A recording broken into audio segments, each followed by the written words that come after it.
হামজাদের training চলছে। হামজা রয়েছেন একটা গ্রুপে, তপু বর্মন রয়েছেন মোরসালিন, সেই সাথে রয়েছেন তারেক কাজী, জামাল ভুঁইয়াও। একটা 1-to-1 সেশন চলছে যেখানে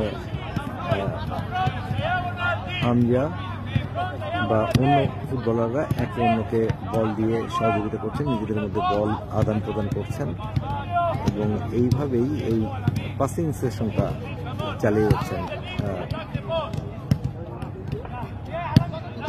সহকারী কোচ। এবার সম্ভবত হামজার কাছে বলটা আসবে এবং হ্যাঁ, হামজার কাছে বল এসছে, হামজা তারিক কাজীকে দিয়েছেন এবং তারিক কাজী বলটা আবার হামজাকে দেওয়ার পরে হামজা আবার বলটি ব্যাক করেছেন।